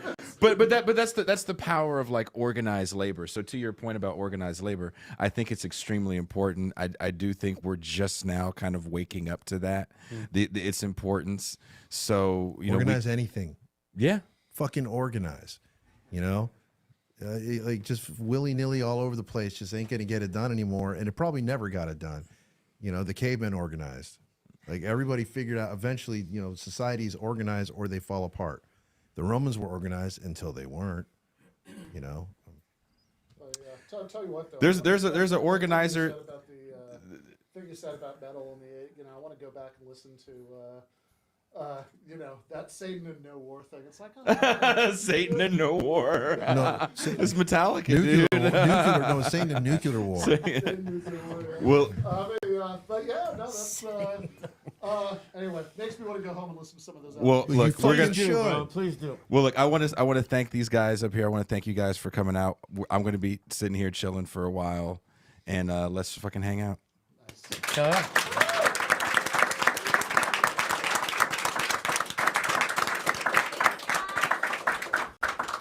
Thank you guys. Hell yeah, thank you, man. Well, there you have it, folks. That was my first time watching that thing. I haven't watched it since I was there. And huge shout out to Greg and Stephanie Day for putting that all together, getting all those guys in the room. Greg had just got off tour with Craig and Chris He had done, I think, a European run with them. They were doing some European festivals. And when I had this idea, he immediately went to those dudes and said, "Hey, Jason has this book thing coming out." And then they immediately said, "We can't do this without Rick." There was more people that were supposed to be there too that couldn't make it. So definitely want to do something like this again. Don't know what the topic would be. But going up to that room is always fun, being there with the guitars. No one knew whose guitars those were, huh? No one knew. Leave it in the comments if you know whose guitars those are. So if you are coming on late, I see there's a lot more people watching now. Go back and check out the show. We played the video, the professionally shot video, the multiple camera angled, professionally lit video of the book launch that we did in Fairfield, California. I guess it was 2 months ago, for I Was a Teenage Anarchist mini book that came out on Everyday Analysis. Wherever you're watching or listening to this episode, there should be a link in the description to purchase the second edition, which is out now, which Alfie told me is going to look so much better than the first edition. MIDI Doctor says, thank you. Jason Too Poor to own some of those guitars. Those, I think, were all gifts to Greg. So like Rob Flynn from Machine Head's guitars there. I know Tim Armstrong from Rancid gave him a guitar. Who else has the guitar up there on that wall that you guys would know? Gary Holt from Slayer. His signature model is up there. No, I had most of my guitars. If I bought them, I found crazy cheap deals. And there's a certain, if you're a guitar person, there's a certain pickups that I play with called EMGs. I won't get into what they are, but because Greg works for all these big time bands, a lot of these guys always switch out their EMGs. So Greg will give me their old EMGs. So I have guitars with like Kerry King's old EMGs, Rob Flynn's old EMGs. Lars Fredrickson had some EMGs switched out. So I have definitely some quote unquote famous people stuff. Also living in the studio, I said it on the show, those guys on the stage and more people from that 80s metal and punk scene, extremely helpful. I remember we were recording an album. My ex and I had a group called Le Fin Absolute du Monde, and we were recording our album Clarity Amongst the Rubble. We were almost done with it, and our vocal mic broke, and we were so bummed. And as I was walking in the hallway, I ran into Billy Gould from Faith No More, and he saw me. He goes, "Jay, how was tour?" Because we were recording this record. We were homeless part of the time we were recording it, so we were recording it in different places wherever we could get decent acoustic sound. And I was like, "Oh man, tour was cool, but our mic broke." And he goes, "Hold on." And he runs in the studio, and he gives us the mic, the patents things with it.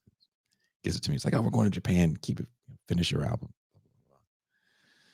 Stuff like that, happened quite often in the studio, where if you needed anything, even sometimes like advice, or Chris Kontos, put a show together. We were leaving for tour. Chris was like, "Were you doing a Bay Area show first?" We're like, "No." I think I can't remember where our first show was, maybe like Portland or something. He's like, "Nah, dude, you're going to do a Bay. We're going to call people up."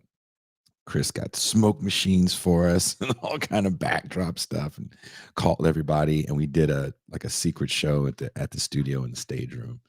So it's a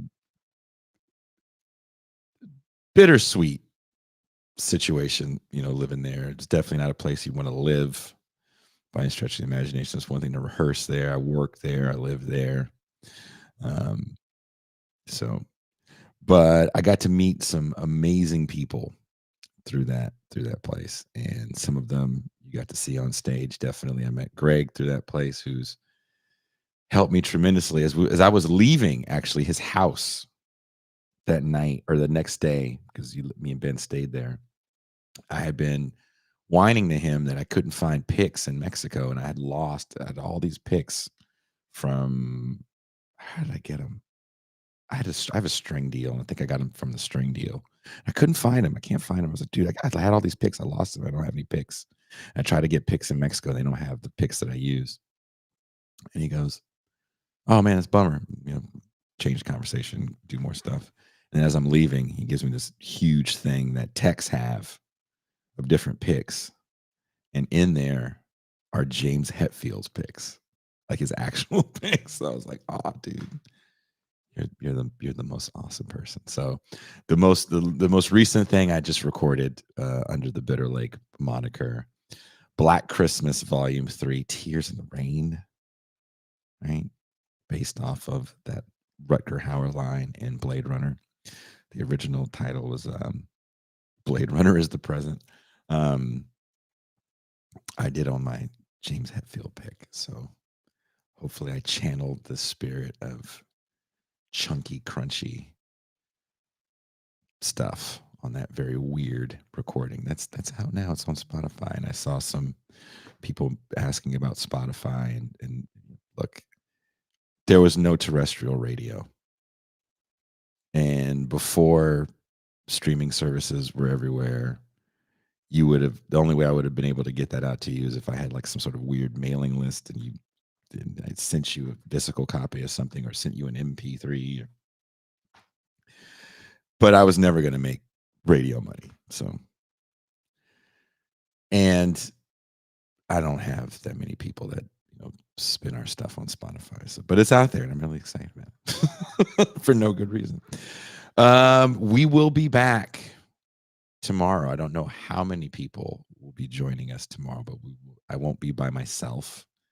We'll do a New Year's Eve show. We haven't done a New Year's Eve show in about 3 years. The last one we did was my most favorite. It was me, Pascal, Teray, and Cedric. And I think that was like 3 hours. So much fun. Don't think I'll be able to get that same group of people together. I did talk to Pascal recently. He's feeling better, but we agreed he is taking his sweet time. It's good, especially when you do this kind of work, to have some silence as you try to recuperate. We'll be doing the show tomorrow at, I'm going to start at 8:00 Pacific time. So I won't have to go after the East Coast people.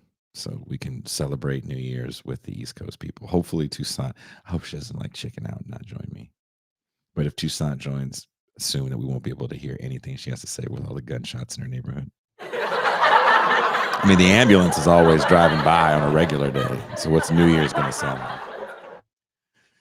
But thank you guys again. If you have any comments, you want to see more stuff like this, Ben and I definitely had a long talk. Greg wants to do more stuff like this. He started naming so many more musicians that wanted to be a part of this kind of stuff. I think it would be a lot of fun to do. Maybe once every other month. I don't know if we could definitely do once a month. I think every other month we could make a real fun thing. That being said, you guys have a good rest of your day. And I guess let's leave. Let's leave on that happy note. Hold on, how do I do it? It's been so long. We are